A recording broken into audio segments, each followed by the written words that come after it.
Theology, Medicine, and Culture initiative exists to bridge the world of healthcare with the world of Christian faith and practice. And we also want to invite you to study with us. We are still accepting applications for our residential Theology, Medicine, and Culture Fellowship that involves residential study for 1 to 2 years at Duke Divinity School for those with vocations to healthcare.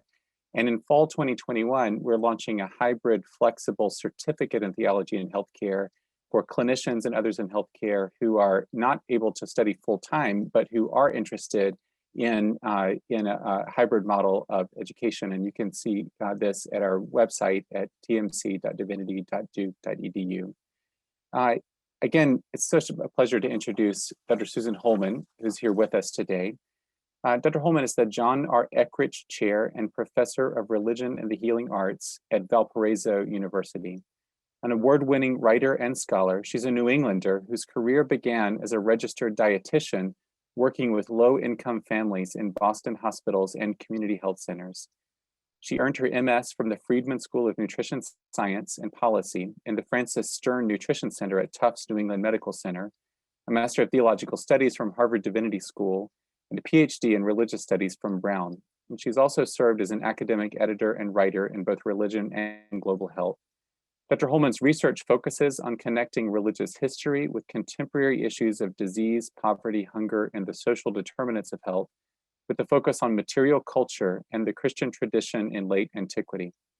In addition to numerous articles and co-edited monographs, she's the author of books entitled The Hungry Are Dying, Beggars and Bishops in Roman Cappadocia, God Knows There's Need, Christian Responses to Poverty, and most recently, Beholden, Religion, Global Health, and Human Rights, which appeared in 2015 and was the winner of the 2016 Groemeyer Award in Religion.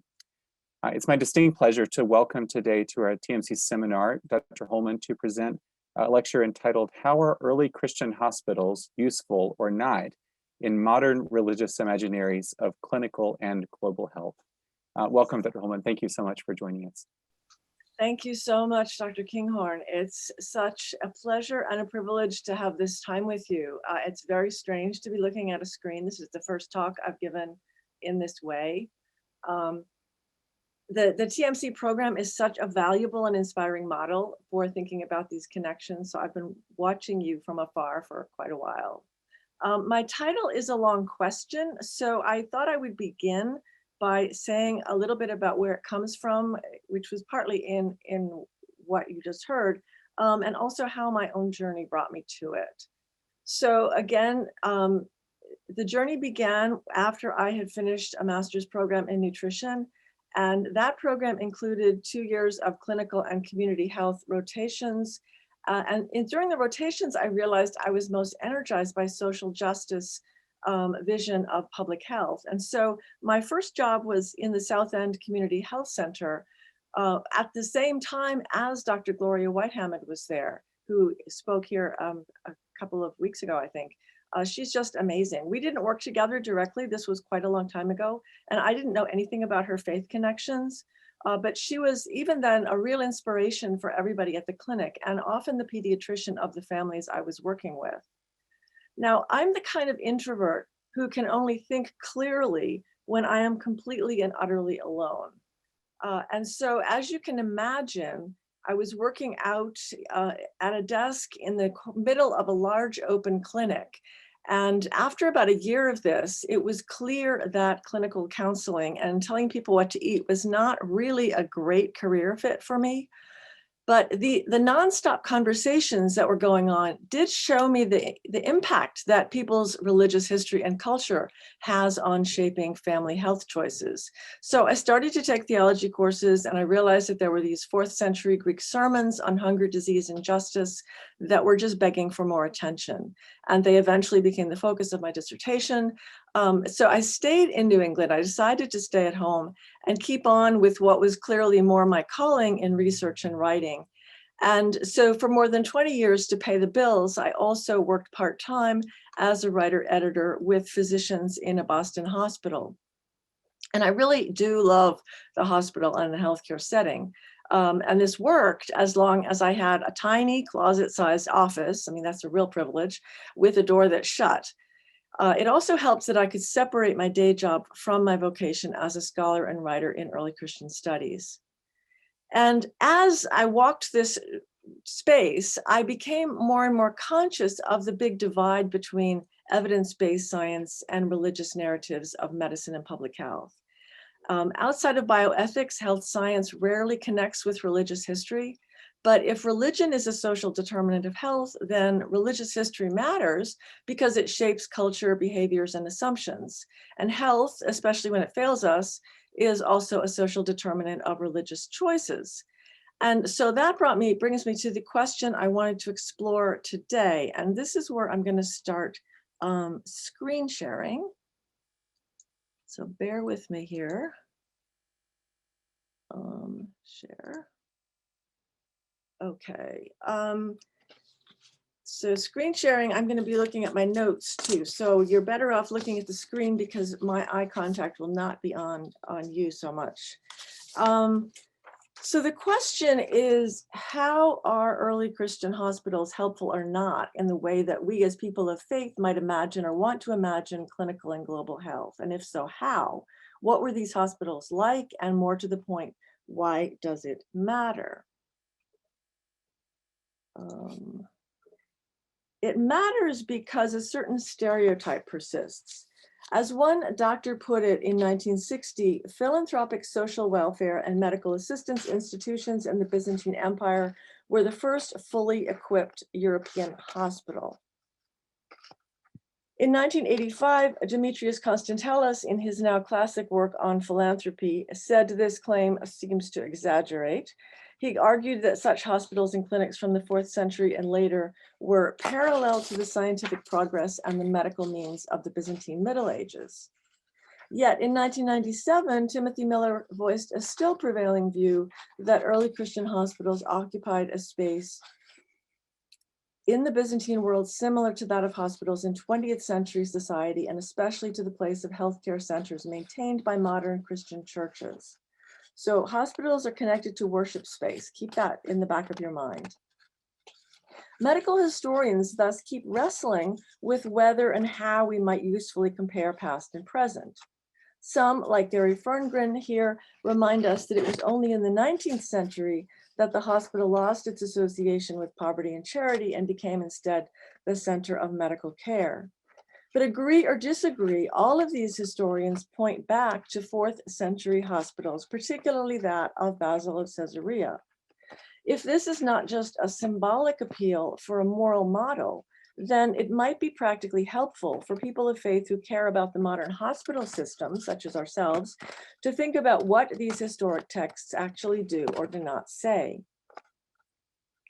My focus here is on early Christian institutionalization of care for the sick, and hospitals are just one detail in a broad landscape. In this talk today, I'm going to say little or nothing about Christian views on illness and healing in the New Testament, little or nothing about Greco-Roman medicine that was the norm for this era, or how doctors were trained, or what we call popular medicine. But just to give you a very quick one-paragraph background, we need to keep in mind that the ancient world had no alternative or complementary medicine. Even official medical practice was barely standardized at best, and most people when sick would try anything. Medicine always overlapped with religion. Nobody had health insurance. Care and coverage depended on who you knew and where your gender, age, and class fit in the social hierarchy. Literacy and health standards were often at worst very low and at best unpredictable. Despite many surviving texts of Galen, Hippocrates, medical collections, encyclopedias, and medical commentaries, most Greco-Roman healthcare happened either at home or in a healer's market shop.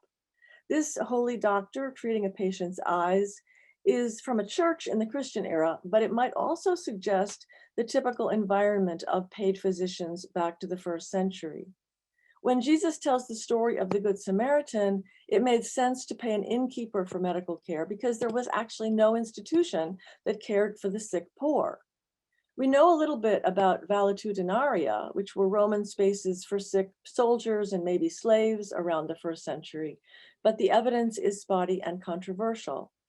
The first century medical writer Celsus criticized them as too big to pay attention to individual symptoms that were necessary for proper diagnoses. And Christian comments on Asclepius are more about miracles. They're not really about institutional care for the poor. So what do we know? To begin, most agree, including Peregrine Horton and Vivian Nutton, who are two of the most prolific and carefully critical medical historians, that the first hospitals were Christian and they were mid-4th century. They also agree that discussion of hospitals can safely begin with Basil. So let's now look at what we know about Basil's hospital. Basil is widely noted for building a poorhouse hospital, in Greek a tokotropheon. Clearly he did, but his institution is sometimes idealized beyond recognition. This on the right is the earliest picture we have imagining his social action, but it's painted 500 years later for a very small audience. So this is like, us painting exactly what was going on in Luther's day. So I think it's useful to sort out exactly what we do and don't know about Basil's healthcare efforts. They took shape in two different health-related crises between the late 360s and 379 when he died. First was famine and drought with widespread starvation. And second was the visible presence of deformed, homeless, sick beggars. The text calls them lepers, but their symptoms probably reflect different causes like malnutrition, injuries, economic crisis, warfare, or just living rough. So first, starvation. And I've said more about this in other places. Basil responded to the drought by funding and personally giving out food. He mentions this in one letter to his brother Gregory of Nyssa and their friend Gregory of Nazianzus both also mention it in their funeral sermons on Basil. This food aid probably happened from at least two of the family's monastic households. These were not hospitals, they were distribution points for relief. We actually know nothing about the housing or the healthcare circumstances of these people who were starving, although Basil describes their bodies very vividly. But we know really only that they had suffered starvation and now they were getting food. Basil's sister Macrina, there's an icon of her on the right, led grain distribution from her monastic household. She also took in starving homeless women who her brother says called her their mother and nurse, whom she had rescued when they had been exposed at the roadside at the time of famine. Gregory of Nyssa met these women at her death because they were part of a household, but it was not a clinic. Basil's hospital first appears in a text that's actually separate from that on his famine relief. Gregory of Nazianzus has these two descriptions, but they're in different chapters of his oration, his funeral oration for Basil.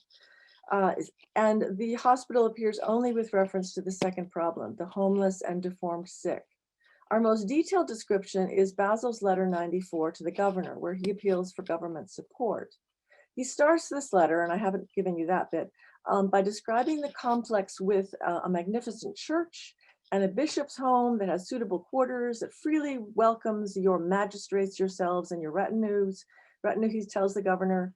And it's only then, after sort of this political talk, that he mentions the sick poor, writing, "Who do we wrong when we build hospices for strangers, for those who visit us while on a journey, for those who require some care because of sickness, and when we extend to the latter the necessary comforts, such as nurses, physicians, beasts for travel, and attendants. There must also be occupations to go with these, both those that are necessary for gaining a livelihood, and also such as have been discovered for a decorous manner of living. And again, they need still other buildings equipped for their pursuits, all of which are an ornament to the locality." And if many of you, this is very familiar to many of you, just keep in mind, I'm trying to focus on what do the sources actually say. So what do these details tell us? To highlight, they tell us that there was a building associated with or nearby the church, and there's some sort of grand B&B that was suitable for rich potential benefactors. The second, they tell us the poorhouse was for strangers and traveling visitors. And third, that it provided these services highlighted here. Care for the sick, however defined, available nurses and physicians, however defined, a stable. This was a part of the world very much known for its horses. they provided some kind of employment opportunity, access, and other buildings undefined.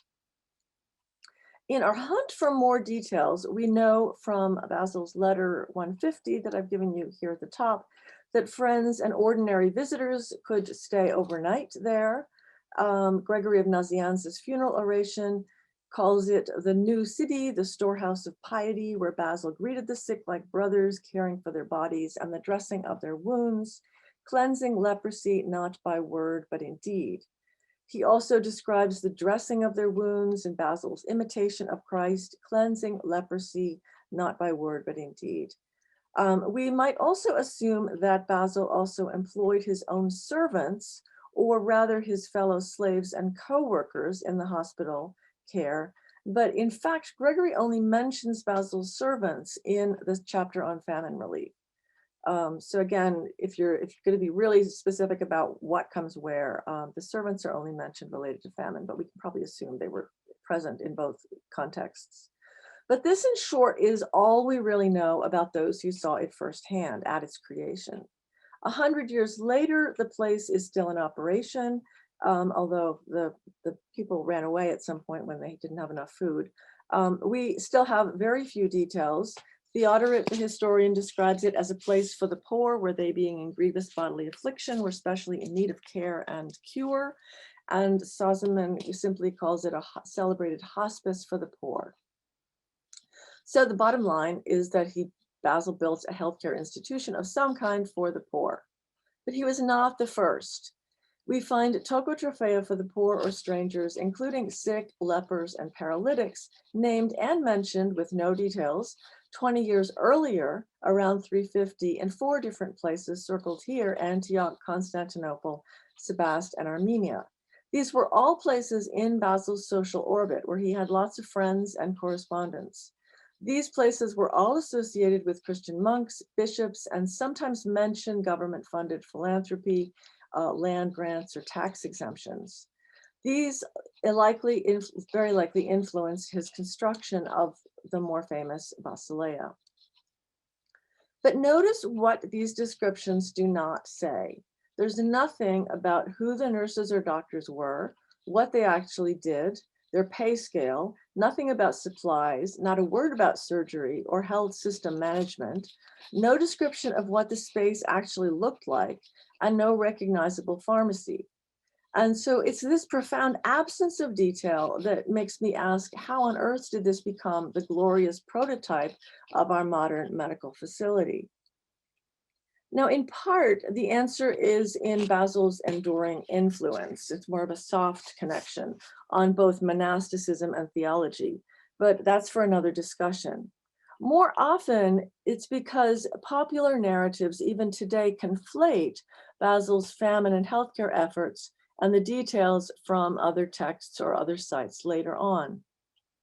And probably one of the most endearing examples of this is this YouTube ad for a children's pop-up book in Greek, but with an English translation, I think also available, where you can build the basileia exactly the same way Basil built it.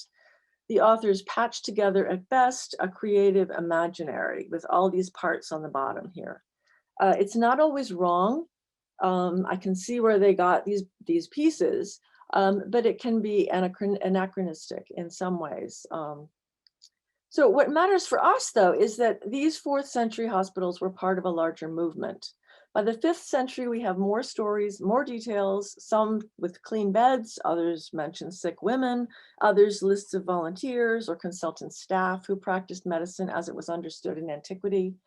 By the 6th century, the Emperor Justinian built a number of hospital-like places, and the trend kept spreading.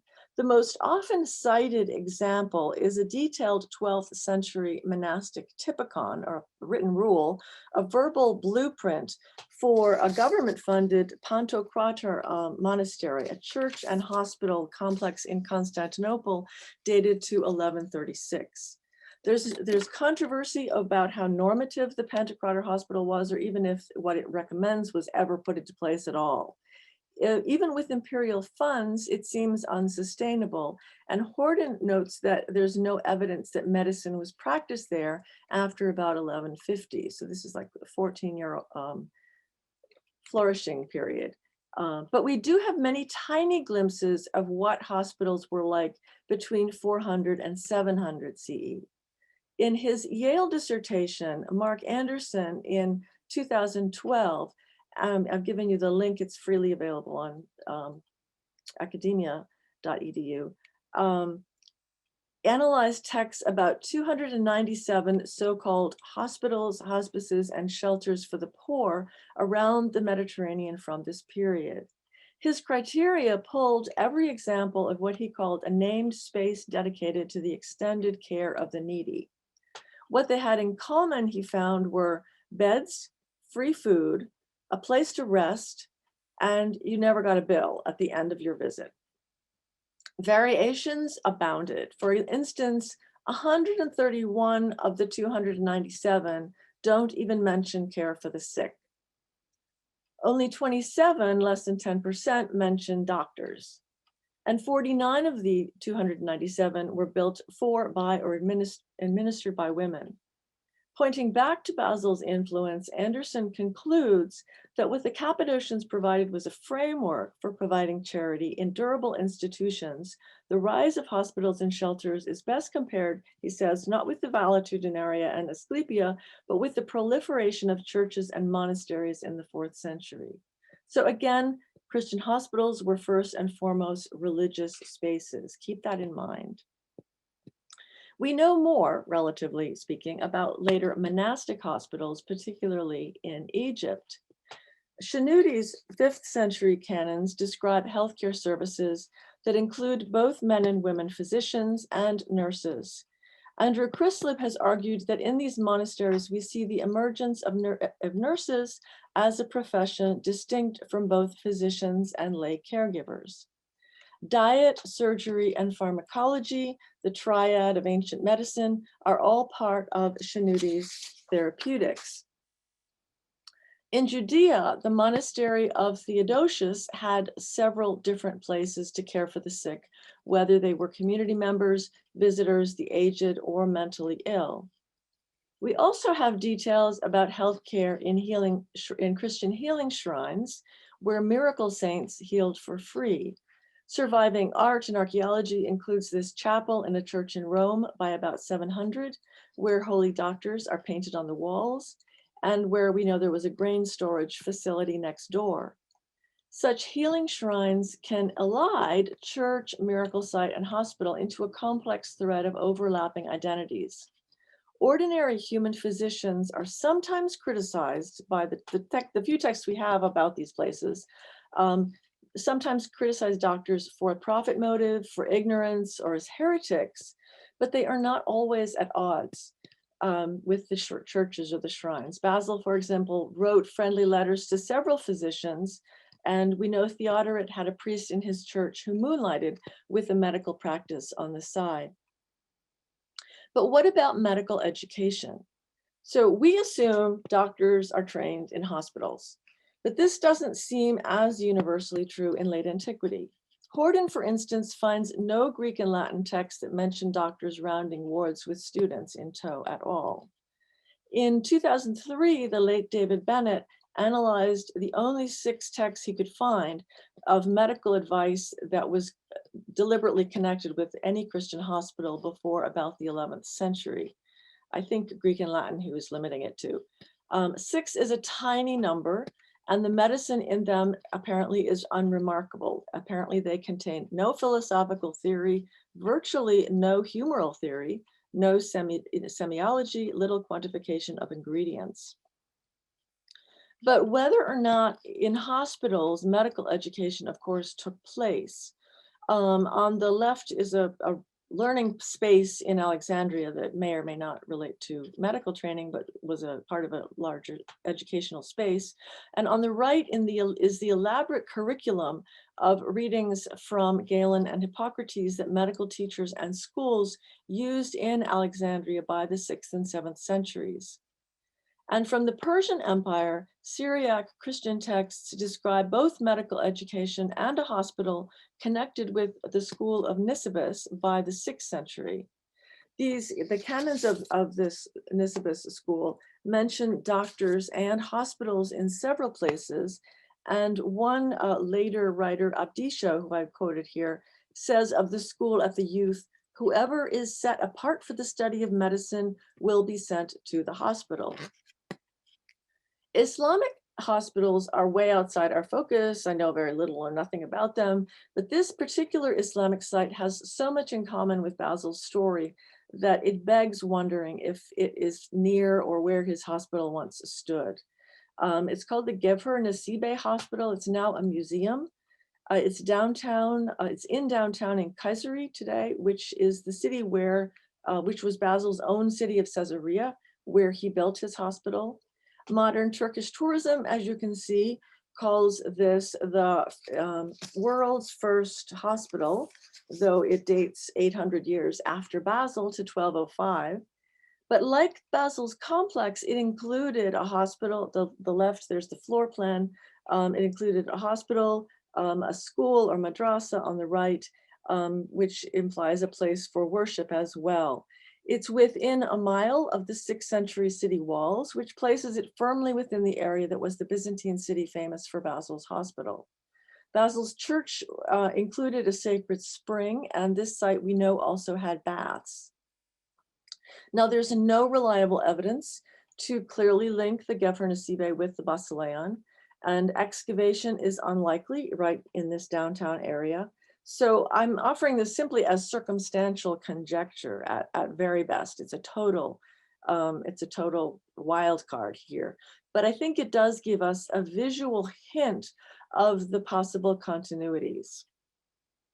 Which brings us back to the question, how are or how might such texts be useful or pertinent to religious imaginaries of clinical and global health today? Do they offer any value for faith-based engagement in modern health system strengthening? And actually, I think there's no blanket answer to this question. So I'll start with a hedge.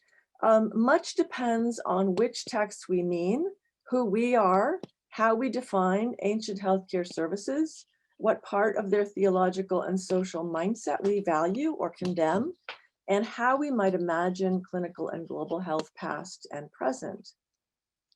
That said, early Christian hospitals do have certain obvious features in common with modern systems on the left at the top there. In both, the patients are displaced from home. In both, they lack privacy. In both, they're forced sick into group spaces, are at the mercy of carers, and perhaps worry as much about treatment as sickness. It's easy to see flaws in ancient healthcare, but we're also aware these days how our own hospitals fall short, especially for the poor. I would suggest that these early Christian hospitals are more pertinent for their differences from modern systems rather than for any real or constructed similarities. These differences on the right, is just a few suggestions, included ideal features that we wish modern care had more of, such as affordable services, a longer stay for rest and recovery, personalized care, a commitment to prioritize the needy. It was a commitment. We don't know how well it was actualized. A conscious theological ethic of human value and dignity that was supposed to shape the entire organization. Their problems in our mind included patronizing power control and social practices. These are the concerns below. Social practices that we condemn, like slavery and gender discrimination. As far as we can tell from these ancient texts, those who were doing a lot of the dirty work were slaves or unpaid monks. But these problems perhaps need not disqualify the value of these historical human voices who agonized over the pain and injustice of afflicted bodies that they identified with the glory of the divine. Now, in addition to these very general features, pro and con, I want to conclude by highlighting two therapeutic values in these texts that I think speak especially to our current situation and the pandemic. One is the power of touch in healing, And the second is what I would call evocative airspace, or air, breath, and the generation of sound, including word and music, in both clinical healing and spiritual practices. First, touch. Gregory of Nazianzus says that Basil ministered to the bodies and the souls of the needy, combining marks of respect with the necessary refreshment, thus affording them relief in two ways. Therapeutic touch is part of ethical feeding with dignity and respect for the other. Macrina noted the importance of medical touch in her deathbed dialogue with her brother Gregory of Nyssa on the resurrection of the soul. Gregory tells us that as she was talking, she pointed to another man in the room who is identified as, quote, the physician seated beside her attending to her bodily condition. So we know that tells us that her monastery had at least one ordinary physician had been recalled as a consult as she was dying. His ability to diagnose using skills of touch, Macrina says, demonstrate the intellectual nature of the soul. Touch, sight, hearing, and even smell, she argued, have diagnostic value in physical medical care because of the soul. The Gregory's sermons on lepers also emphasize the spiritual value of touch, despite fears about contagion, values not only for those who are touched, but for the person who has perhaps more sin and more disease than the person they're touching spiritually, according to the two Gregory's narratives. Such texts prod our own anguish over COVID isolation measures. And we may recall Dr. Daniela Lamas's New York Times apology to her patients and their families last May, when she said, humanity has been a casualty of this pandemic. This photo always just turns me up. Clinical medicine in antiquity may have been abysmal and certainly lacked PPE, but then as now, the ideal vision for healing had human contact at its core.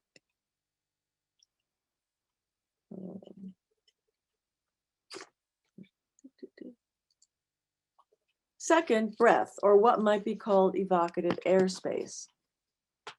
Today's concern for respirator, and I have no idea what this blue line is. Today's concern for respirator access and aerosolization makes air both our friend and enemy. If I had infinite time, I would here say more about air and breath in ancient medicine, religious imagery, and theology. My colleague Mike Motia, for example, has a project on spatial theology as it connects to holiness in early Christian hospitals. But in the interest of time and this seminar's focus on modern practice, I'll conclude with a story of what Basil's idea of airspace might suggest for us today. In 2011, Horden suggested that we best understand the medicalization of Byzantine hospitals when we have also understood the significance for medical history of the psalm. And Horden is not a religious writer, and this unusual suggestion points back to the way hospitals overlapped with worship practices. He tells the story of a Sufi mystic who, on pilgrimage from Spain to Mecca, witnessed Byzantine hospitals. The hospital doctors, he said, treated the sick by forcing them to listen twice a week to a strange sounding instrument, a music that went on and on, that might even kill them if they had too much of it. This really weird story best makes sense when we realize that the Sufi is probably describing the long chanted liturgies that were standard in monastic worship, still part of Orthodoxy today. The texts of these chanted liturgies are heavy on the book of Psalms. Even in the West, St. Benedict's 6th century rule ordered chanting all 150 Psalms at least once a week. 200 years before Benedict, Basil's first homily on the Psalms also highlighted their medicinal value. He said, all scripture is useful that we, as if in a general hospital for souls, may select the remedy of each person's condition. The book of Psalms, the common treasure of good doctrine, old wounds of souls it cures completely, and to the recently wounded it brings speedy improvement. And we also use melody mingled with the doctrines, just as wise physicians, giving bitter drugs, smear the cup with honey. Or to paraphrase, Father Maximus Constas gave a talk last year talking about this. He said, like most hospitals, scripture comes equipped with an intensive care unit, the Book of Psalms. We're healed not simply by words, but as we experience them in combination with music, according to Basil. Now, the Sufi story reminds us that this ICU of the Psalms is not just metaphor. Psalm therapy informed both the hospital practice he saw witnessed and his worry that too much controlled psalmody might kill you. Early Christian air control was not ecumenical. Atmospheric health is not just breathing, but it's the shape and the sound of vocalizations. These writers also shared ancient humoral views that different air qualities that could help or harm wellness depending on the nature of the air, the weather, one's inner balance and geography, and for them, theology and speech. In fact, Macrina's deathbed dialogue is constructed from the start as her therapeutic words that she means to help cure her brother's disordered soul as he's dealing with grief over losing two of his siblings to death, because Basil's just died, so he goes to tell her and then he finds she's dying too. So again, talk about context for present. Now, I'm not suggesting that we replace technology or PPE with singing psalms or laughter therapy, as you see in this example, although maybe there's a way to do that safely. Liturgy in the ancient world was about worship, but it also simply meant public service in the interest of the common good. These voices from early Christian therapeutics remind us of the power of media, word, sound, music, both positive and negative, in our own atmospheric present. This Michigan nurse made a similar point just last week at the Washington Memorial Service for COVID victims, where she said she sings and she believes that it helps to heal. Such ideas might invite us to think with hope and creativity about how we design and use air and sound safely and ethically in hospital care today. And there's so much more we can think about if we broaden these conversations to public and community health. But I'll stop here and say thank you so much.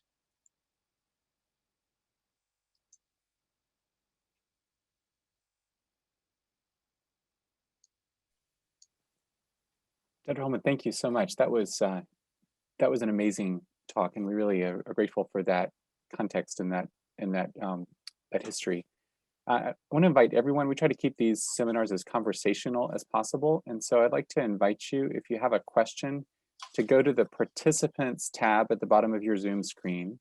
At the bottom, under the list of participants, you'll see a function, Raise Hand, and if you could raise your hand through that Zoom function, then I'll call on you in the order that I see hands raised. And we have about 20 minutes now for conversation. I would just say, maybe to start with the first question, Dr. Holman, is thinking about your previous experience working in nutrition for low-income families in the Boston area, or thinking of your location now in Northern Indiana. You've mentioned a bit about how we think about specifically healthcare in the context of COVID, but what would you hope for would be different in terms of the practices of healthcare when you walk into a hospital? What would you hope would look different or feel different as a result of this history that you told us today? I'm not really great at answering questions, so I will do my best with this conversation. I'm delighted to have a conversation. I think more humanization. I mean, I think this is these are many things. I'm sure many of you feel the same way. I think there needs to be more continuity. I think the whole move. This is sort of my big issue right now when I think about what would be different. The whole hospitalist movement results in just fragmentation of care that doesn't help people. And I totally understand the need for hospitalists, et cetera. But I think the biggest, I think because I've seen this in what it's done to family members, is just because there's so much fragmentation of care. People they fall through the cracks. Things happen that are not, that don't make sense. There's no, a family member might expect support that isn't there because they don't know how to ask for it. And I think as imperfect as the early Christian hospital systems were, there was more of a focus on continuity that we really miss and lack today. Yeah, I appreciate that. It seems to me that health systems now are so separated off from other institutions that we might think might provide care for unhoused people or job support or occupational support. And it sounds like these institutions that you're describing, I mean, they were in a very different context, but they didn't see a way to bracket their missions like that. It was all of one piece, including supportive occupation, which is really, really interesting. We don't know what that meant. I mean, and Yeah. some of for example, the healing shrines, the narratives we have from healing shrines suggest that often in them, this is 200 or 300 years later after Basil, the occupations that the patients who were there, who might stay there for weeks or months, will then become essentially volunteer assistants in the hospital. So, the fact that they're offering employment might sound better to us than it might look in reality. Yeah, that makes sense. Makes sense. We have a question from Park Curling. Hi, Forrest. Good to meet you. Good to meet you as well. Thank you. Terrific talk. I'm thinking about for those who don't know a lot about Basil, they might have heard about the Long Rule 55 and Basil's teaching to the Christians about to what extent they might avail themselves of physicians' help and still not go so far as stopping responding in faith and trusting God for healing, the true source of healing.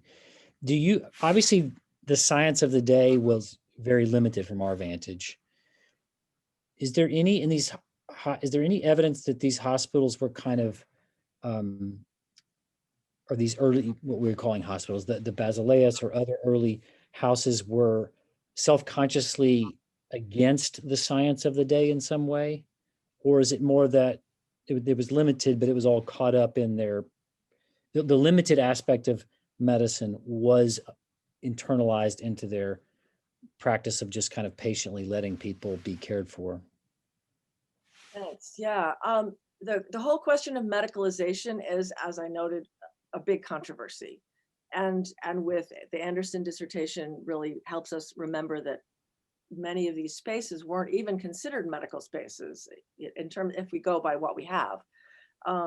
So the ones that we do have, the sort of hints that we have in some texts related to, that do include the idea that people got better and were treated for illness, it varies. It varies a lot. There's times when we have examples of consultant physicians who are invited in.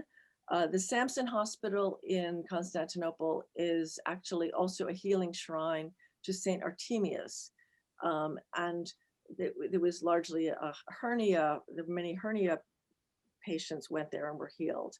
And I think in that case, there's references occasionally, I may be wrong, occasionally to doctors being consulted. And obviously Basil is positive about using doctors. Theodoret's positive about using doctors. But the text that I've spent a lot of time looking at, which may just be a weird exception, we really don't know, is Sophronius in about 615, 620, wrote a long 70-story text on the miracles of Cyrus and John, which was a healing shrine in Alexandria, north of Alexandria. And he is very deliberately theological, and he's basically these are very wonderful stories because you actually get physical descriptions of medicine. So we know people got medicine of different kinds, but he's very negative about trained physicians, consistently negative. I mean, the physicians are the ones who are the proud, arrogant heretics who only come when their own medicine doesn't cure them and they're at their wits' end, and they come to be totally humiliated on purpose. So that's the other extreme. So, I mean, it really does vary. Thank you. The bottom line. Yeah. Next question is from Suzanne Kelly.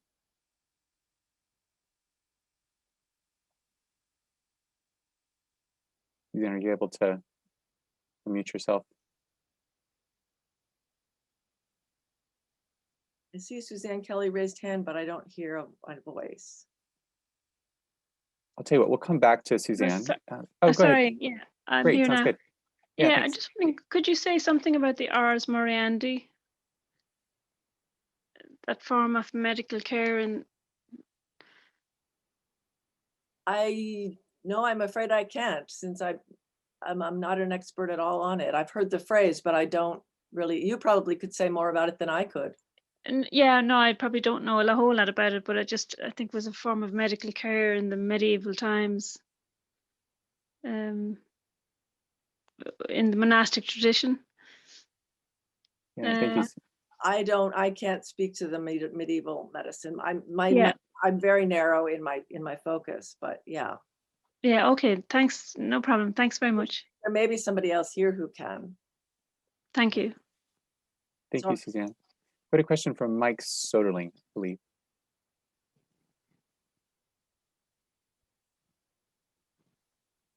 You're muted, Mike. Do you unmute yourself? Okay. There you go. Hi, Susan. Hi, Mike. I think you may be familiar with my friend Christopher Grunman. Yes, from yes. Valparaiso. I took his position, in fact. We never met. Well, he has written a marvelous book called Sent to Heal, which is probably the most extensive and detailed, he's a German theologian, of course, history of healthcare missions from this time forward to about the 1920s or 30s. And my question has to do with whether this all has application now. So, as most of us know, the healthcare systems in the US were primarily developed by churches, Presbyterian churches, Methodist churches, I mean, you name it, Lutheran churches, they all had a hand in it. Now, I think the only ones that continue to hold a grasp on those are the Adventists and the Catholic churches. I don't think that there is much ownership, let's say, of like Hoag Hospital in Southern California, which was, I think, Presbyterian before. I think Presbyterian Rush in Chicago has done away with the Presbyterian name. But if you look globally, there are still many, many places where the church is owner of hospitals. So I'm just personally wondering whether you still see a significant role that the church can play in hospitals and running hospitals in a way that's different than the rest of the world and the secular world or anybody else that runs hospitals. So I'm just curious on your take on that in modern times. Thank you, Mike. Yeah, it's a huge topic, and actually Dr. Grunman's work is so important in terms of the role of missions. Yeah, in this country, I agree with you that we don't see much connection, and largely I think there's a sensitivity politically that faith-based hospitals want to be careful. But I think internationally, there are a lot of mission hospitals that still are very deliberate. And actually, a colleague of mine, Caitlin Noah Long, at Harvard, who works on the Human Flourishing Project, she did her dissertation at BU on hospitals in India, Christian hospitals in India. And I think also the Global Health Delivery Project at Harvard, which has nothing to do with religion, they did one of their case studies on a surgical hospital in, I think Nigeria, but I could be wrong. And it's a mission hospital. And so there's a general sense, and I think this is just from what I've heard, that the people who chose to go to that mission hospital said they found the care, they chose to do it because they felt the care was better in some way than a non-faith-based connected hospital, whether that meant actual physical care, or there's a sense that it meant more they felt welcomed, they felt they could trust the system. So I think there is a perception in many places that faith-based hospitals are more human or humane in terms of connecting with you as a full, whole person. And I think it's important, this distinction between mission hospitals and hospitals in the United States remains a distinction. But it also, I think, when we need to think about the US disparities in, I mean, I think of, there's an organization that goes out and does provide free care to people who have no health insurance across the US, and they're not related to a mission, a medical religious mission. I mean, there are other healthcare systems in the US where this is happening. So yes, I guess I'm agreeing with you, and I see there are some differences. I think it varies a lot. I think it's hard to generalize, but yes, thank you. Okay, thank you, Mike. Next question is from Mary Landis Gaston.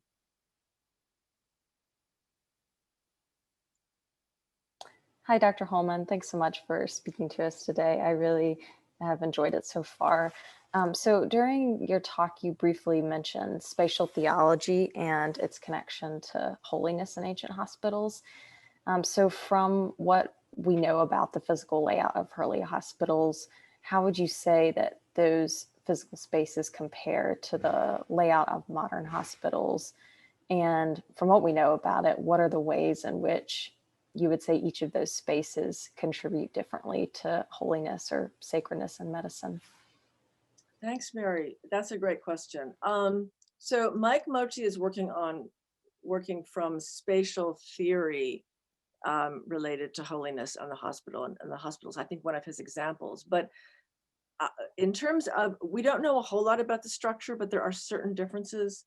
And he pointed to an example in Constantinople where is a hospital smack between, I think, two churches. There's two hospitals, there's a hospital and a hospice that are positioned physically, deliberately within the construct of a church. So visually, the hospital and the church are there together. And I think that's what we see in many of these ancient hospitals, and also actually in the medieval hospitals as well, up through and for centuries, the hospitals and the churches are very closely connected. And we see that also in the healing shrines. The healing shrines also, of course, had an altar, had a church. There's services that went on in them. So space it's visual, and that's really where it comes down to. I could say more about Mike's work, but I don't want to speak for him because he's still working on it. So I'll stop there. Thank you. Thanks, Mary Landis. Next question is from Bodan Oreshkevich. Thank you for letting me answer the question. I actually am writing a book on a public hospital in New York City. And it's called Killer County, Kings County. And the Health and Hospitals Corporation is profoundly impersonal and terribly segregated. is there a place for religion or some kind of other force that would bring in and humanize these places? Can you say more about the place you're describing? So Kings County Hospital is part of the Health and Hospitals Corporation of New York City. And it's a huge hospital. It's terribly segregated. It had a terrible COVID pandemic. I am writing a book on how it incubated AIDS from 1970 to 1980. It's a place that I grew up in the neighborhood. It was a place that had terrible stories about it even as a child. And it serves a Black community, which is faith-based, right? I mean, it serves an African-American community. I can't see how you could serve an African-American community with some dimension of religion. I'll give you an example. Jackie Robinson comes from Brooklyn, right? He played for the Brooklyn Dodgers. And this hospital is named Tower A, Tower B, Tower C, Tower D. There's no drop of personalization. So it's a system thing. I mean, really. That's right. Yeah. I know we have a separation of church and state, right? And it's a state institution. So there are challenges. So it sounds like that for change to happen, it would have to happen from within the administration, somehow within the system. Yeah. I don't think it can. I think you have to, in other words, and if you look at the current pandemic, New York City has the worst case of any major city in the world. It's 3 times the rate of the United States. Yeah.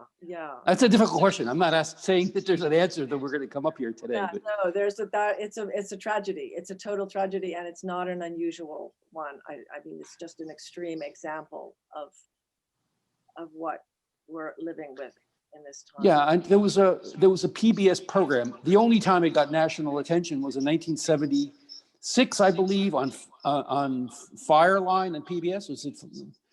And it was called Your Money or Your Health.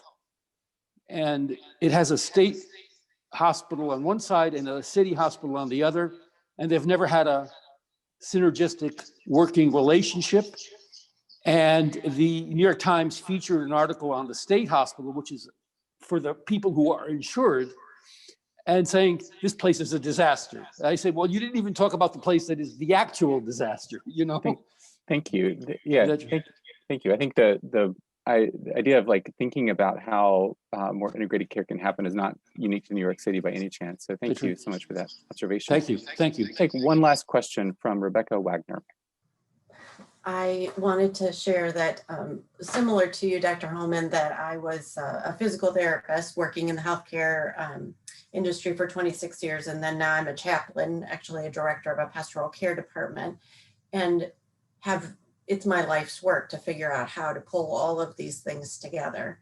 And one of the things that I really want to thank you for in your talk today was I was working at lunch today with a group called NOAA, the National Organization of Arts and Healing.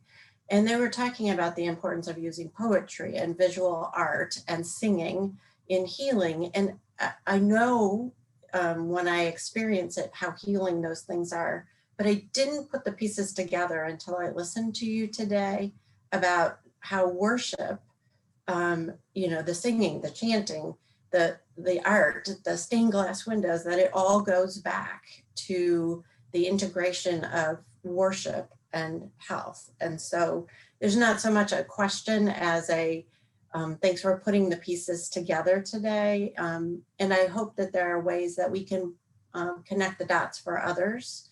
And that this will be a way to show the healing, not just that religion is a nice thing, but it truly is a part of healing. Thank you. That's a great observation to end on. Did you want to expand on that, Dr. Holman? Not really. I mean, music is so important. The difference between, I guess, when I talk about worship, I got more and more excited about worship. I was teaching a course, Medicine Before Microscopes, last semester.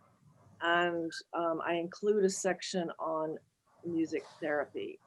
And the more I work on that, the more material I seem to be accumulating. So it's a really interesting concept that I think is just asking for us to think more about it. Absolutely. I think that's right. I think there's actually there's some things to be said for humoral theory, actually, and its insistence on balance and in the whole picture and in the whole person. I want to thank you again, Dr. Holman, for being with us. This was really a terrific talk, and your slide of modern day Kayseri and the possibility that we might actually have this, we know roughly where St. Basil's institution was really great. And I think also just providing more detail and complexity to these institutions that we talk about, but understanding what we do and don't know about them. So thank you very much. Thanks to all of you for being here with us today. I want to welcome you all to join us for our next TMC seminar, which is on February the 10th. At the same time, from Duke's own Keisha Bentley Edwards, we'll be speaking on the intersection of gender and denomination on cardiovascular risk factors for African Americans. Again, thank you all for being with us. Thanks to Dr. Holman. Thank you for joining us today. In peace. Thank you.